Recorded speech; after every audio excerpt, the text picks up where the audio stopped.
Entonces, comenzamos a hablar acerca de cómo Dios le demuestra o le revela su nombre a Moisés. En otras palabras, Dios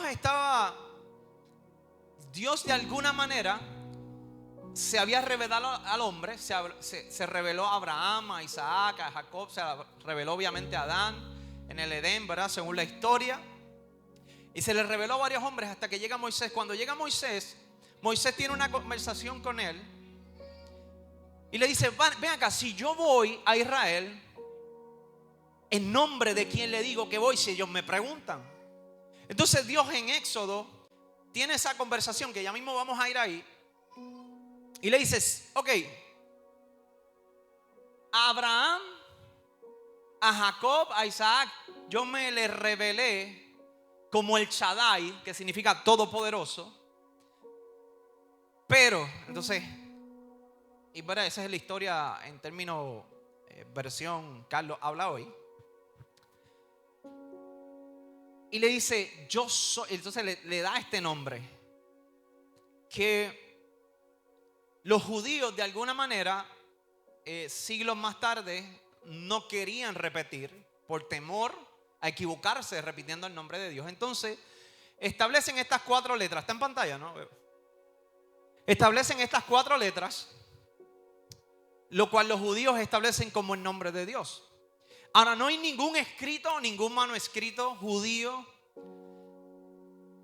que establezca una pronunciación de ese nombre. Por eso es que ellos lo ponen en letras, porque en nuestro dialecto incluso tú tratas de deletrear eso y tú no hay forma de tú decir eso. Pero sí hay manuscritos de los samaritanos que se encontraron temprano en el siglo 400 por ahí, donde los samaritanos eran una mezcla de judíos, una mezcla entre judíos y otras razas. Y ellos se encuentran manuscritos llamando al Dios de Israel Yahvé. Y alrededor de toda la historia se ha ido tratando de establecer el nombre. En inglés se le llama Yahweh. Por eso cuando nosotros cantamos estas canciones hablamos Yahweh, Yahweh. Si me apoyan, yo entono aquí ahora mismo. Si me ponen en autotune de Julio, que está allí, eso es darle un botón y ya, yo lo canto. Entonces hablamos que son esas 4 letras que se le da y se le revela por primera vez a Moisés cuando está hablando desde la zarza. Entonces, y esas letras que se le da el nombre de Dios, porque no es tan solo interesante que Dios le dice: este es mi nombre, sino que le da la traducción en Éxodo capítulo 6 verso 1. Y la traducción del nombre de Dios es que se encuentra en esas 4 letras, es eternidad de alguna manera. Principio, o sea, el que era, y eso lo vamos a ver en Apocalipsis, el que era, el que es y el que ha de venir. En otras palabras, el nombre de Dios, como se le atribuye o como se le revela a Moisés, es el que es lo que es.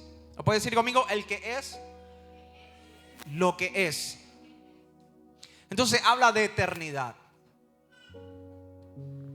Cuando usted se puede referir a Dios como Yahvé, Yahweh, los judíos, como no querían hablar ese nombre, lo establecieron como Adonai, que significa Señor. Y eso lo vemos en el libro de Génesis. Entonces los judíos, en vez de poner el nombre de Dios, lo cambiaban por Adonai, Señor. Por eso usted y yo también le llamamos Señor, le llamamos Dios. Pero el nombre que el Señor le estaba dando ahí a Moisés era su nombre, su esencia. Viste que nosotros siempre hablamos que los nombres revelan identidad. ¿Lo pueden decir conmigo? Los nombres revelan identidad. Y el nombre de Yahweh o Yahvé significa eternidad. Entonces, una persona que es eterna no es creada ni existe, simplemente es. Diga conmigo, es. Porque no tiene comienzo, no tiene fin, etc. Y hasta ahí más o menos la historia. También del nombre de Dios. Éxodo capítulo 6, verso 1, lo pueden repasar, cómo Dios le revela su nombre. En las escrituras también hablamos acerca del nombre de Elohim, que aparece en el libro de Génesis. En el principio Elohim creó los cielos y la tierra. Y Elohim es un nombre plural.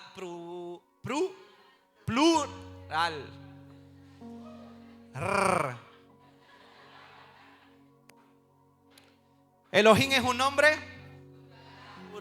Los cultos aquí, los que sacan los tofones de español y la dicción y toda la cosa. Entonces, desde el principio se le da un contexto, no de una sola persona a Dios, sino de varias personas, lo que luego hoy nosotros conocemos como la Trinidad. Es un Dios que se manifiesta de tres formas o tres personas o en tres conciencias, un Dios que tiene autoconciencia en esas tres personas. ¿Estamos hasta ahí? Ok. Entonces hoy yo les quiero hablar de la segunda persona de la Trinidad.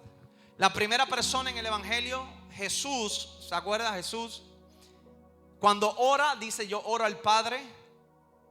Y cuando le hablan, pero ¿de dónde tú vienes? Que tu padre es José. Nosotros conocemos a tu padre.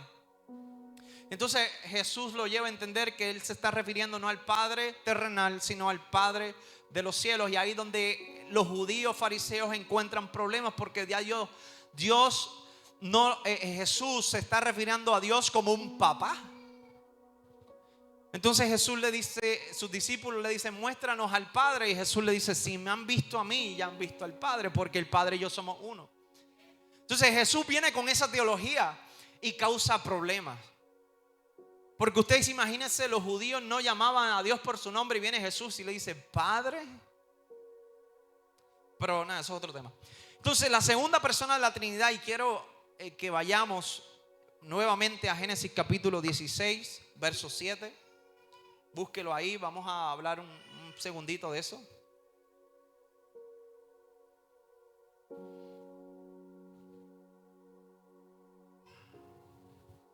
Tenemos Génesis capítulo 16, verso 7.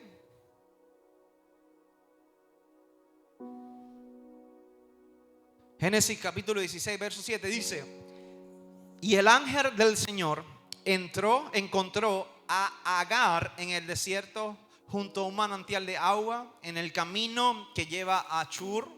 Dice: el ángel le dijo: Agar, sierva de Sarai, ¿de dónde vienes y hacia dónde vas? Estoy huyendo de mi señora Sarai, contestó ella. Dice: el ángel del Señor dijo: regresa a tu señora y sométete a su autoridad. ¿Qué? Después añadió: yo te daré más descendientes de los que pueda contar. Dice: el ángel también le dijo, el verso 11: ahora estás embarazada y darás a luz un hijo. Lo llamarás Ismael, que significa Dios oye, porque el Señor ha oído tu clamor, de angustia. Dice: este hijo tuyo será un hombre indomable, tan indomable como un burro salvaje. Cristo, qué palabra de aliento. ¿Cuántos tienen 2 o 3 hijos indomables por ahí? Levante su mano.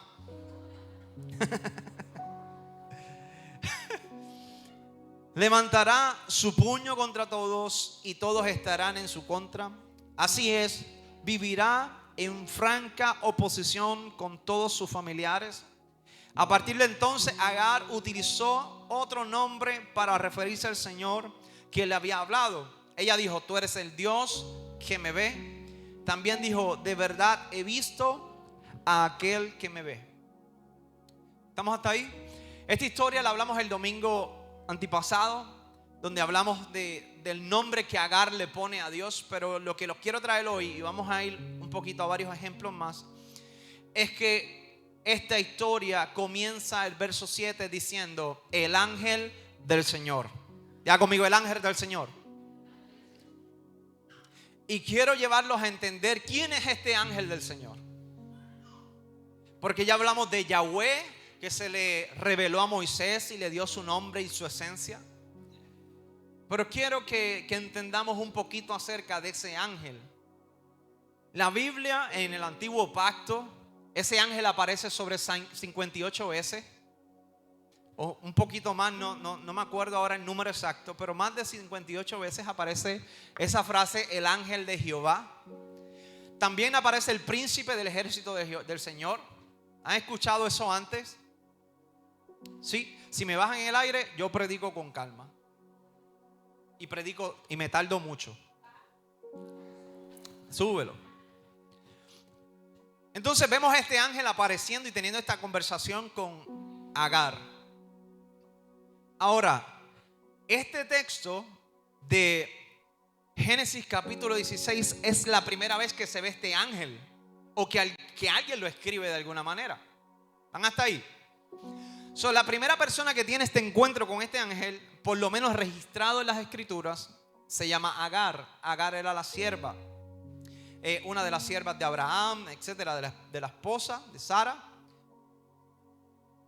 Y no voy a hablar de esa historia porque no es competente para lo que quiero traerle, pero quiero que se fijen que la persona que le sale al encuentro es el ángel del Señor. Y no solamente eso, sino que el ángel habla con ella y después ella le atribuye un nombre, porque dice: a partir de entonces utilizó otro nombre para referirse al Señor, Adonai, quien le había hablado. Entonces Agar está diciendo algo: quien me habló fue el Señor. ¿Sí? La palabra ángel es enviado, pero en esta palabra se utiliza ángel de Jehová o ángel del Señor. Pero después que termina esa conversación, Agar le atribuye un nombre a ese ente que habló con ella. Entonces, fíjate esta historia. Génesis capítulo 22, verso 11. Esta historia usted la conoce, no la busque, la puede anotar. ¿Usted se acuerda de un hombre llamado Abraham? No, el camarógrafo. En la Biblia hay una historia de un hombre que Dios se le revela y tiene una historia interesante. Y la historia que todos conocemos es que Dios le pide su único hijo. ¿Se acuerdan la historia? Y Abraham, sin pelo en la lengua, sin titubear, se lleva a su hijo. Su hijo le dice: ven acá, padre, tenemos la madera, tenemos el fósforo, el lighter. No, eso no existía. Tenemos todo, pero ¿y dónde está el carnero? Y Abraham le dice: el Señor proveerá. Haga conmigo: el Señor proveerá. ¿Alguien puede creer que el Señor es su proveedor? Entonces, cuando sube al monte, está Abraham, ata a su hijo. Usted imagínese esa historia, si Dios se lo pidiera a usted. Lo pone sobre la leña. Cuando coge el cuchillo para hacer el proceso, dice la palabra que el ángel de Jehová desde el cielo le habló y le hizo: hey, hemos probado, tranquilo, llega hasta ahí, no siga. Le dice esa palabra, tiene esa conversación con Abraham. Le dice: no, ya hemos probado tu fe. ¿Y sabe qué pasa luego? Que dice la historia que Abraham está mirando a su alrededor y de momento ve un carnero atrapado, enganchado en un zarzal o en una cosa rara. Y ahí Abraham coge el carnero y lo sacrifica. Ya conmigo: ángel del Señor. No tan solo el ángel del Señor se le apareció a Abraham, sino también se le apareció a Jacob. Jacob tuvo un sueño y este ángel le dijo: yo soy el Dios de Betel. Le dijo: regresa. Y le da unas instrucciones a Jacob en Génesis capítulo 31. No tan solo ese ángel se le apareció a Jacob, sino que también se le apareció a Moisés en Éxodo capítulo 3, verso 1. ¿Usted se acuerda de la historia de la salsa que no se consumía? ¿Usted sabe quién dice que era el que le estaba hablando? El ángel de Jehová. No tan solo se le apareció a Moisés. Y mire lo interesante es que Moisés le dijo, dice Éxodo capítulo 3 versos, dice: y el ángel de Adonai se le apareció en una llama de fuego que salía de la zarza. Y ese ángel le dijo: yo soy el Dios de tu padre, el Dios de Abraham, Isaac y Jacob. No tan solo se le aparece ese ángel a Agar, Abraham, Jacob, Moisés, sino que se le aparece a Josué. Y dice la historia que el ángel de Jehová subió de Gilgal a Boquim y dijo: yo os saqué de Egipto. ¿Qué? El ángel de Jehová le está diciendo: yo os saqué de Egipto y os introduje en la tierra la cual había jurado a vuestros padres, diciendo: no invalidaré jamás mi pacto con vosotros. No tan solo ese ángel se le aparece a Josué de esa manera, sino que también mientras estaban en un proceso de guerra y de conquistar la tierra, este ángel se le aparece en Jueces capítulo 5. Y Josué ve a este hombre que tenía una espada desenvainada. Y Josué va donde este hombre, lea la historia en Jueces. Y Josué le pregunta: ¿tú eres de los contrarios o tú eres de mi bando? Y tienen esta conversación. Y Josué ve a este hombre con una espada en la mano desenvainada.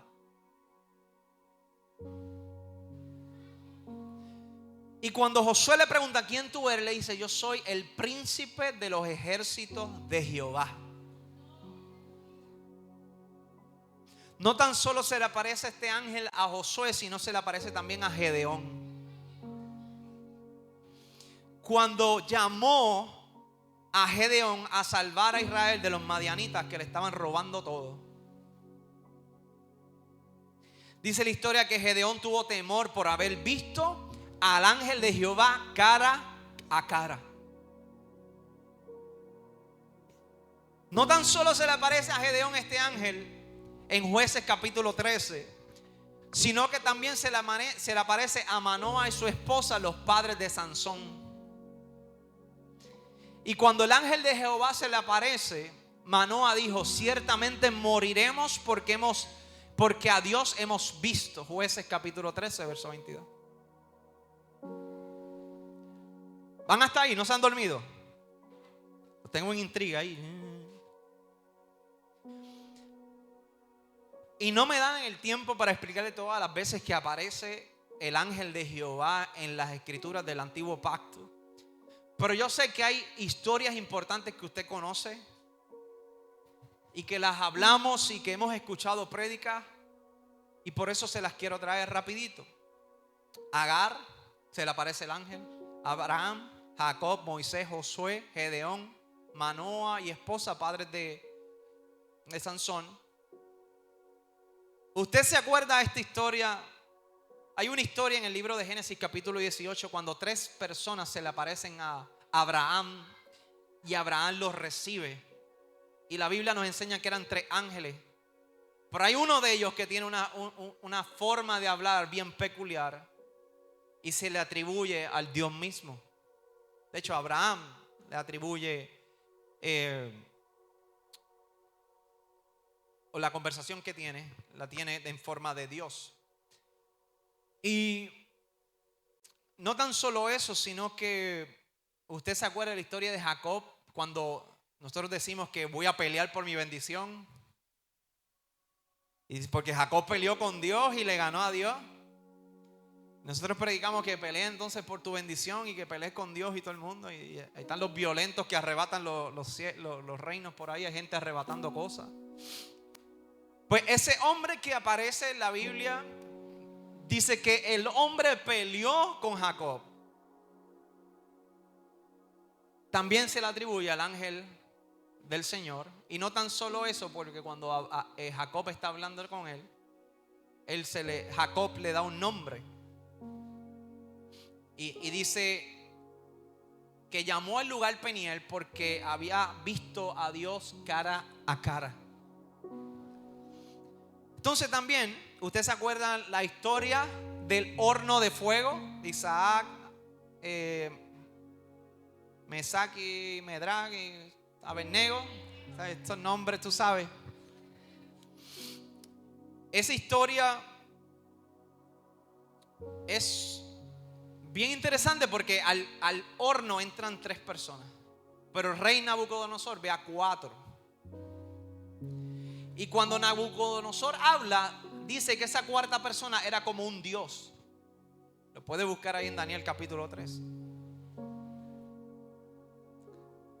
El Salmo 34 verso 7 dice: pues el ángel del Señor es un guardián, rodea y defiende a todos los que le temen. El ángel, en la versión Reina Valera, que a usted le gusta mucho, dice: el ángel de Jehová acampa alrededor de los que le temen y los defiende. Entonces, pastor, ¿qué usted me está hablando? ¿Qué es eso del ángel de Jehová? Dígame ya, por favor. ¿Me puede decir eso? Diga: pastor, dígame ya. No, diga: pastor, dígame ya. El ángel de Jehová se le atribuye a la persona de Jesucristo antes de su encarnación. Denle un aplauso ahí conjuntamente. Ayudemos a Cindy, por favor. Es la única que aplaudió. El ángel de Jehová se le atribuye a la segunda persona de la Trinidad. Y eso se llama, cuando aparece un tipo de ser, se llama una teofanía. En el caso es una cristofanía. O sea, Cristo antes de encarnarse se ve en el antiguo pacto completamente. Usted ve a Abraham haciendo, justamente por hacer el sacrificio, y el ángel de Jehová, Jesucristo, le dice: Abraham, tranquilo. Abraham mira y ve un carnero. Usted no está viendo un paralelo entre lo que está haciendo Abraham, de que está pidiendo sacrificar a su hijo, y cuando lo va a hacer Jesús, antes de ser encarnado como el ángel de Jehová, le dice: tranquilo, ya probaste tu fe. Y entonces ve un carnero, en otras palabras, proveyendo el sacrificio. En otras palabras, Jesús le está diciendo: tranquilo, no lo hagas, eso me toca a mí.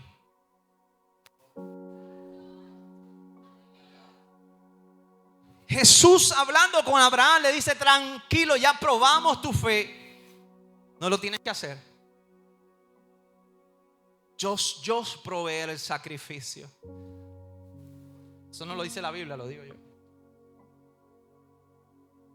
Entonces, poniéndose el ángel de Jehová, yo me imagino que en esa escena Jesús tiene que haber dicho: ese lugar lo tomaré yo. Y no tan solo para perdonar el pecado por un año, sino de toda la eternidad y de toda la humanidad.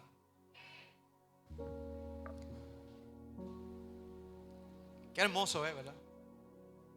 Cómo vemos a Jesús antes de ser encarnado. Lo vemos en la Trinidad, lo vemos en el antiguo pacto, y lo vemos interactuando con el hombre. Lo vemos interactuando con Moisés, con Jacob. Lo vemos interactuando con Gedeón. Lo vemos interactuando hasta con Manoa y su esposa, los padres de Sansón. Y hay otras escrituras donde se ve el ángel de Jehová. Entonces, ya entendimos el verdadero nombre de Dios, o cómo se le revela a Moisés. Y que ahora, ¿verdad?, hay una historia de ese proceso de traducción de su nombre, que ahora podemos llamar Yahweh. La iglesia en el 1400 algo lo estableció como Jehová. Por eso cuando usted dice Jehová, o su Biblia se está refiriendo a Yahvé o Yahweh, el nombre específico de Dios. Cuando usted menciona Adonai, cuando usted menciona Elohim, cuando menciona Shaddai, cuando menciona Rafa, todos esos son atributos de alguna manera que lo vamos a hablar en las próximas enseñanzas, que el hombre le asigna a Dios. Pero cuando Él se revela, le dice: yo me aparecí a Abraham como el Shaddai, como el Todopoderoso, pero a mi pueblo de alguna manera dile que yo soy el que soy. Esa es mi esencia, el que siempre está, el eterno. Cuando tú ves Apocalipsis, tú ves que la palabra registra que Él es el que fue, el que es y el que ha de venir.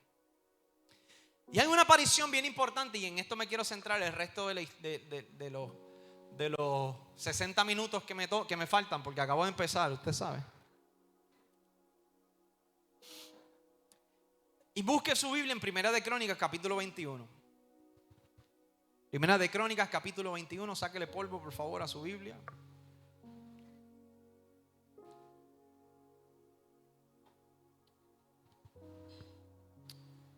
Primera de Crónicas está en el Antiguo Pacto, Antiguo Testamento, como lo conocemos.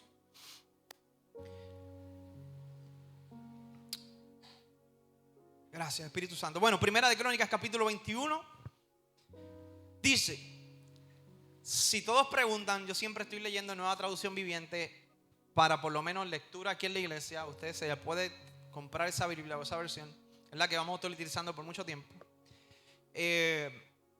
Pero para estudio hay otras versiones. Yo utilizo otras versiones que después podemos hablar de eso. Pero yo leo esa versión. Dice, Primera de Crónicas capítulo 21, dice: Satanás se levantó contra Israel y provocó que David hiciera un censo de Dios, del pueblo de Israel. De modo que David le dijo a Joab y a los comandantes del ejército, le dijo: hagan un censo de todo el pueblo de Israel, desde Beerseba en el sur hasta Dan en el norte, y traigan un informe para que yo sepa cuántos son. ¿Estamos hasta ahí? Usted dice: pastor, pero ¿qué tiene que ver con que Satanás se levantó contra Israel y mandó o provocó que David hiciera un censo? Yo quiero que ustedes entiendan esto. En el libro de Éxodo, en el libro de Éxodo capítulo 30, Dios da una ordenanza bien interesante. Y Dios dice: cada vez que hagas el censo o un censo del pueblo de Israel, cada hombre contado tendrá que pagar al Señor un rescate por sí mismo. Así ninguna plaga herirá a los israelitas cuando los cuenten. Diga conmigo: ley. Ellos tenían una ley que cuando se hacía el censo tenían que hacer una expiación de pecado, un tax, vamos a ponerlo en español. Lo tenían que pagar al Señor. Pero también hay historias que establecen que solamente el dueño y rey de un pueblo podía mandar a hacer el censo. Ahora usted me dice: pastor, pero David era el rey, pero el dueño era Dios. David era el rey, pero el dueño era Dios. Entonces solamente se podía hacer censo cuando el dueño Dios mandara hacerlo. Y ahí es donde viene la desobediencia. Entonces, ¿usted sabe por qué? Porque cuando tú estás a punto de guerra y tú mandas a hacer un censo, tú estás diciendo: yo quiero cerciorarme con cuánta gente que pueda pelear yo cuento. Y cuando tú haces eso, entonces tú estás diciendo: mi manera de ganar esta guerra es por los medios y términos humanos. Mientras más guerreros, más oportunidad tengo. El problema es que Dios no trabaja así. Dios no necesita que tú verifiques tu chequera para saber si puedes comprar la casa, para saber si puedes comprar tu carro, para saber si puedes proveerle a tu familia. Dios no necesita que tú te asegures antes de obedecerle. Eso es como una fe de la cual tienes requisitos. En otras palabras: sí, Señor, yo te creo, pero déjame asegurarme de que yo puedo con esto. ¿Sabes qué? Cuando el Señor nos dijo se tienen que mudar de local, mi primera preocupación fueron las finanzas. Y dije: rayos, ¿cómo lo vamos a hacer? Estamos en pandemia. Y la hablamos con los líderes, verificamos pues cuáles eran algunas posibilidades para nosotros. ¿Cuánto podemos pagar mensual? ¿Cuánto podemos hacer esto, lo otro? Pero llegó un tiempo donde dijimos: Señor, si tú dijiste, si tú mandaste a mudarnos, tú vas a resolver lo que tengas que resolver para que nosotros nos podamos mudar. Yo voy a hacer mi labor. Yo voy a buscar local. Nosotros vamos a orar. Nosotros vamos a ayunar. Peleamos también con Dios. ¿Y qué hicimos? Dejamos al Señor que hiciera su parte y nosotros hicimos la nuestra. En un momento dado de una iglesia que prácticamente a veces se nos hacía difícil pagar $1,500 de renta. En la cuenta estaba, mira, ahí el chavo. Cuando nosotros nos despreocupamos y comenzamos a ver locales, $5,000 mensuales. Y el pastor, usted sabe que a veces el pastor quiere un almacén y una cosa bien grande, así como Plaza de las Américas. Y mira el bolsillo y dice, rayos, ¿cómo lo vamos a hacer? Pues estaba en aquel momento. Entonces Dios nos da un sueño, le da un sueño a la pastora, nos explica toda la dinámica. Usted la sabe más o menos. Si no, se la enseñamos otro día. Entonces nos dice que nos iba a llevar a un lugar temporero por 3 años para luego movernos a nuestro lugar permanente. Habiendo dicho eso, nosotros nos desvinculamos de las finanzas de la casa y comenzamos a buscar, comenzamos a creer, comenzamos a ayunar con los líderes, comenzamos a orar. De momento, meses después, cuando nosotros conseguimos un local, nos da con mirar la cuenta. Yo no había mirado la cuenta, iglesia, yo no había mirado la cuenta y estábamos buscando local por ahí para abajo. Y de tener nada en la cuenta, para ese tiempo teníamos como, en pandemia teníamos como $15,000 y pico, pagando todo y como $15,000 y pico en la cuenta. Yo decía, rayo, ¿cómo es esto? No tan solo eso, sino que cuando vimos eso dijimos, pues ya el Señor logró. Yo estaba preocupado por la finanza, estábamos regateándole a todo el mundo y nos cerraban las puertas y no nos quería enseñar los locales y esto y lo otro. Pero cuando vimos que el Señor puso las finanzas, ahí yo dije, no, podemos hacerlo. O sea, eso es en cuestión de 4 meses, ¿sabes? Eso era. Y nos dio la oportunidad, ¿verdad? De hacer ese movimiento que lo veíamos imposible. Pero donde lo quiero llevar es que cuando tú miras tu circunstancia, tú no tomas decisiones en fe. ¿Están despiertos? Cuando tú miras tus circunstancias, para antes de tomar una decisión en Dios, esa fe no es válida. Y eso es lo que le pasa al hombre en muchas ocasiones, que lo que hace es, sí, Señor, yo tengo fe, pero tengo que estar seguro. Es como los espías cuando fueron a la tierra. Sí, tú no estás entregando esta tierra, pero los que están ahí son gigantes. Sí, la tierra que tú nos estás entregando es buena, pero ahí lo que hay es gente, tú sabes, karatecas. Entonces la gente cogió miedo. Y eso es lo que nos pasa a usted y a mí. Pero esa es la forma de funcionar de Dios. Dios te está diciendo, cuando tú tengas que confiar en mí, tiene que ser una confianza plena, no una confianza con requisitos o una confianza establecida por una seguridad en tu, qué sé yo, en tu cuenta de banco, en tu circunstancia o en tus recursos. Debes decir amén. No puedes tomar en Dios decisiones condicionadas. Entonces David mandó a hacer el censo. Y dice que se levantó Jehová y se levantó Satanás. Y Satanás fue el que lo hizo hacer el censo. Dice el verso 3, pero Joab, voy rapidito porque no tengo tiempo. Dice, pero Joab respondió, que el Señor multiplique el número de tu pueblo 100 veces.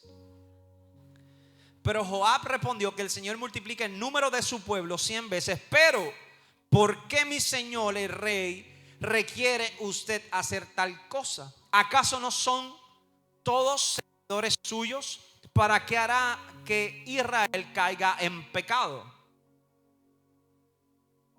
Al lado de cada hombre con iniciativa a fallarle a Dios, siempre hay una abuelita, siempre hay una madre, siempre hay un hombre de Dios que Dios lo tiene preparado para darle consejos. Y qué cabezones somos, porque aún sabiendo el consejo que nos dan, tomamos las decisiones como quiera. Y viene el refrán boricua que dice, Están diciendo 2 o 3 por ahí. ¿En qué refrán viene el pastor ahora? ¿El te lo dije? ¿O puede venir el otro, el que dice que nadie aprende por cabeza ajena? Y los jovencitos, yo tengo que tomar mis decisiones, papá, mamá, porque ahora yo soy grande y tengo que aprender. Mire, cabezón, usted lo que va a dar es darse cantazo contra la vida, porque ya su mamá y su papá pasaron por sus etapas.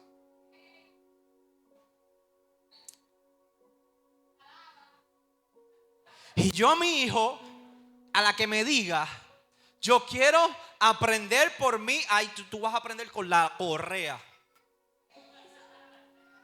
Porque a veces nosotros queremos cuidar los corazones de nuestros hijos para que no se angustien o no pasen o no vean, qué sé yo, el evangelio como algo que le prohíbe, y lo que le hacemos es que los tiramos a las calles.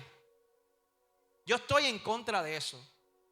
Porque el religioso dice, perdóname, el evangélico dice, no, es que no puedo forzar a mi hijo a que esté en la iglesia.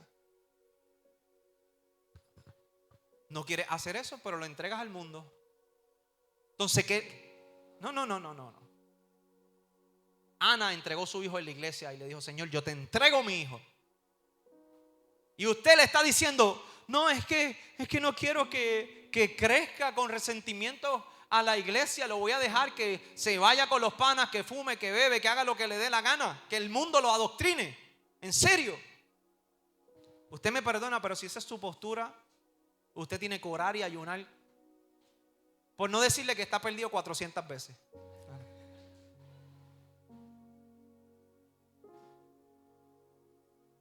Iglesia, escuchemos el consejo de los hombres sabios que Dios pone a nuestro alrededor. Voy a seguir rapidito. Dice,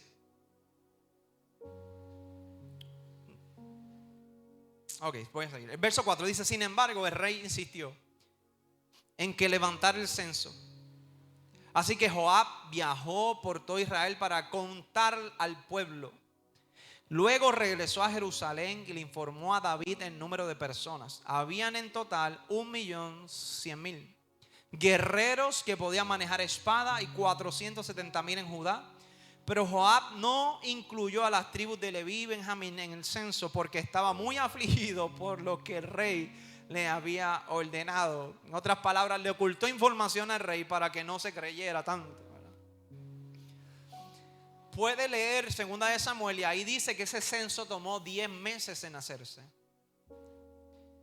Dice el verso 7, Dios se angustió mucho por el censo y castigó a Israel por haberlo levantado. Dice, entonces David le dijo a Dios, he pecado grandemente al haber hecho el censo. Dice, te ruego que perdones mi culpa por haber cometido esta tontería. El verso 9 dice, entonces el Señor le habló a Gad, el vidente de David, y le dio este mensaje. ¿Usted vio eso? Ya no ve un David hablando directamente con Dios. En otras palabras, cuando el pecado se antepone entre el hombre, ya la comunicación entre el hombre y Dios no puede fluir. Usted ve la historia de David, que él tiene conversaciones con Dios. Él accede a Dios de una manera muy diferente de los otros hombres de Dios. Pero cuando se antepone el pecado, Dios tiene que utilizar a otras personas a que le hablen. Entonces, en otras palabras, podemos entender que el pecado nos tapa el oído a escuchar la voz de Dios. El pecado aleja la voz de Dios de nuestra vida. No tengo tiempo para explicar, pero vamos rapidito. Dice el verso 9. Entonces el Señor le habló a Gad, el vidente de David, y le dio el mensaje. Dice, ve y dile a David, esto dice el Señor. Te doy 3 opciones. Escoge uno de estos castigos y yo te lo impondré. El verso 11 dice, de modo que Gad fue a ver a David y le dijo, estas son las opciones que el Señor te da. Puedes elegir entre 3 años de hambre, 3 meses de destrucción, a espada de tus enemigos, o 3 días de una terrible plaga durante el cual el ángel del Señor, dígalo conmigo, el ángel del Señor traerá devastación por toda la tierra de Israel. 3 opciones le dio. Escoge tú la que tú quieras. Dice, decide y dime qué respuesta debo darle al Señor. Ya David no se ve hablando con el Señor. Ahora hay un intermediario. Dice, ¿quién me envió? El 13 dice, estoy en una situación desesperada. Le respondió David a Gad. Mejor que caiga yo en las manos del Señor, porque su misericordia es muy grande, y que no caiga en las manos humanas. Esto es una enseñanza de ahí brutal, pero no puedo hablarlo. Verso 14 dice, por lo tanto el Señor mandó una plaga sobre Israel, y como consecuencia murieron 70,000 personas. Además, Dios envió a un ángel para destruir a Jerusalén. Es el mismo ángel. Dice, sin embargo, en el momento que el ángel se disponía a destruirla, el Señor desistió y le dijo al ángel de la muerte. Quiero que entiendan algo. La palabra ángel de la muerte no significa que había un ángel que estaba dedicado a la muerte, sino era el ángel que estaba destruyendo todo. ¿Están de acuerdo? No, eso del ángel de la muerte no lo establece aquí, ¿okay? Era el ángel que estaba trayendo la muerte o el castigo. Dice, detente, o sea, no era Satanás. Dice, detente, ya es suficiente. En este momento el ángel del Señor estaba de pie a punto, junto al campo, de trillar la arauna, el jebuseo. Dice, el verso 16 dice, David levantó la vista y vio que el ángel del Señor estaba entre el cielo y la tierra con una espada desenvainada. David levantó la vista y vio que el ángel del Señor estaba entre el cielo y la tierra con su espada desenvainada, extendida sobre Jerusalén. Entonces David y los líderes de Israel se pusieron tela áspera en señal de profunda angustia y cayeron rostro en tierra. David le dijo a Dios, yo soy quien pidió el censo, yo soy el que pecó e hizo el mal, pero estas personas son tan inconscientes como ovejas. ¿Qué han hecho? Oh Señor mío Dios, que tu enojo caiga sobre mí y sobre mi familia, pero no destruyas a tu pueblo. En otras palabras, David le está diciendo, no destruyas a Jerusalén, ellos no tuvieron nada que ver, yo fui el responsable. Trae la consecuencia sobre mí, sobre mi familia. El verso 18 dice, entonces el ángel del Señor le dijo a Gad que diera instrucciones a David. Volvemos, David no hablando, Dios utilizando intermediarios, para que subiera y escuche esto, para que subiera y edificara un altar en el campo de trillar la arauna, el jebuseo, así se llamaba el lugar. Dice, así que David subió para hacer lo que el Señor le había ordenado por medio de Gad, mientras Arauna trillaba el trigo. El dueño del lugar, sé que tenía su estilo de nombre, lo conocían por eso. Dice, miró hacia atrás y vio al ángel.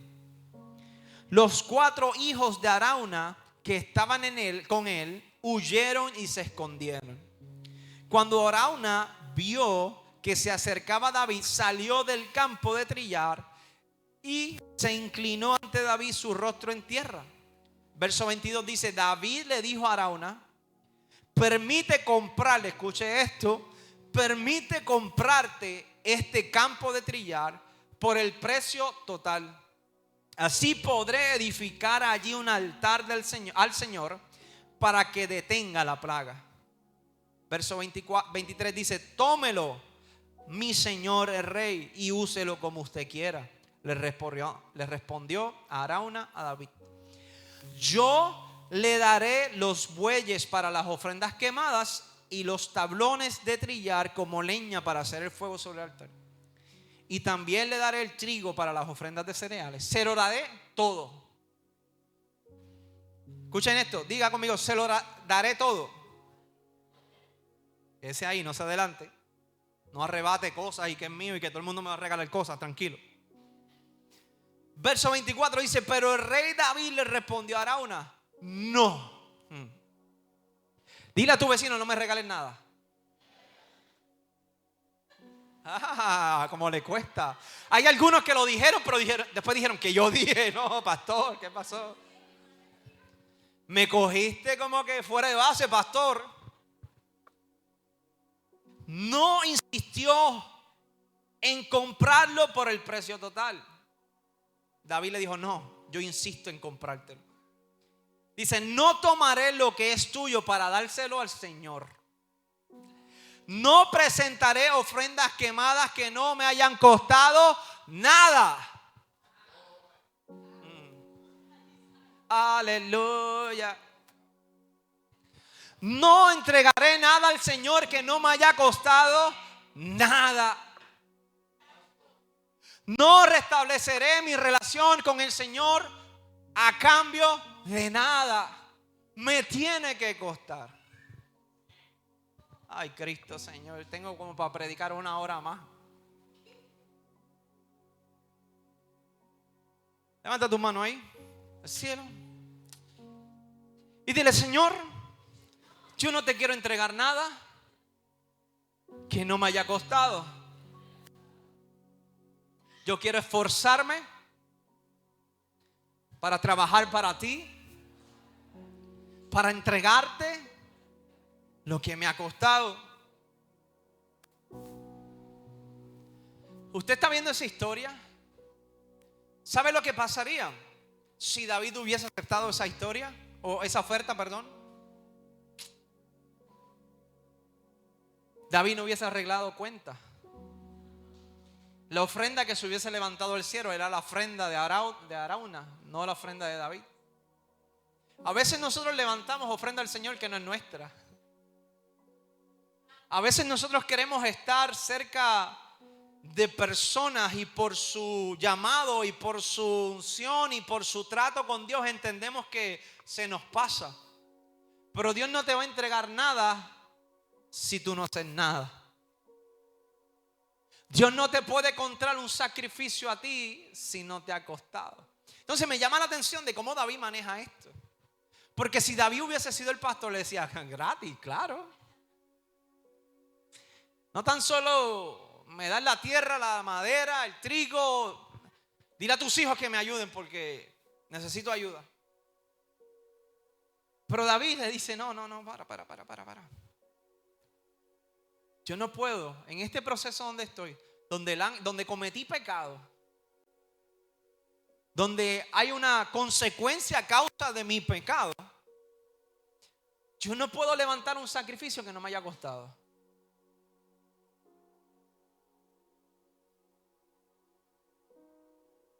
¿Sabes lo que me decía el Espíritu Santo?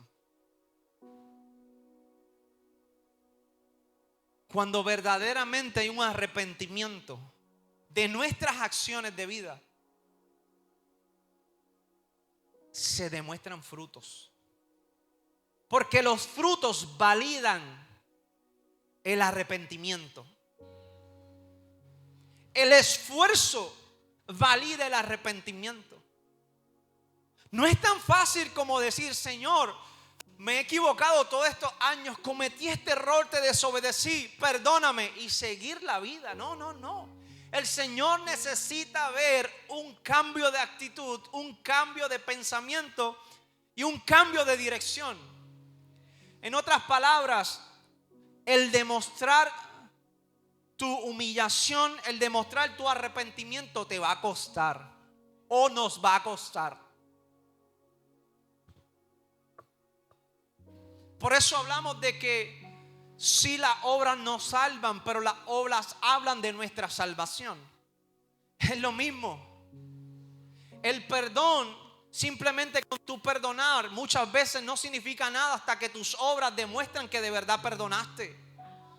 Tu forma de ver la gente, tu forma de volver a tocar base con esa persona, tu forma de amar, va a demostrar si de verdad tú perdonaste. No solamente con que salga una palabra de tu boca se puede notar que hay un perdón o que hay un arrepentimiento. El arrepentimiento se perdonan luego, se presenta o se evidencia luego. Están callados. Pueden levantar su mano y decir, me aplica. No le voy a dar nada a Dios que no me cueste. Entonces David dice, voy a terminar la historia, dice, así que David le dijo a Arauna, 600 piezas de oro en pago por el campo de trillar. Allí David edificó un altar al Señor y sacrificó ofrendas quemadas y ofrendas de paz. Cuando David oró al Señor, le contestó enviando fuego desde el cielo para quemar las ofrendas sobre el altar. El 27 dice: luego el Señor le habló al ángel. El Señor le habló al ángel. Adonai le habló al ángel, quien envainó su espada. Había juicio. Pero cuando David levantó el sacrificio que le costó, el ángel hizo: eso me gustó, ya no hay juicio. Estoy viendo no tan solo el arrepentimiento, sino la acción detrás de ese arrepentimiento. Ay, Dios mío, hoy usted está más triste. Dice: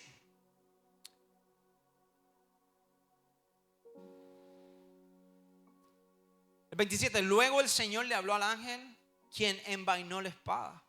Cuando David vio que el Señor había contestado su oración, ofreció sacrificio allí, en el campo de trillar de Arauna. Dice: en ese tiempo el tabernáculo del Señor y el altar de las ofrendas quemadas que Moisés había hecho en el desierto estaba situado en un lugar de culto en Gabaón. Pero David no pudo ir allí para consultar a Dios porque quedó aterrado a causa de la espada desenvainada del ángel del Señor. Ponte de pie. Quedó aterrado a causa de la espada desenvainada del ángel del Señor.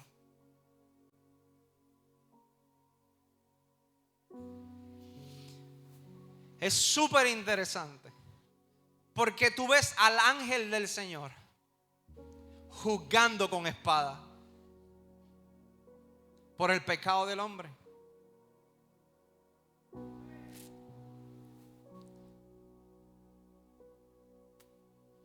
La palabra nos enseña que el Señor juzga con juicio justo.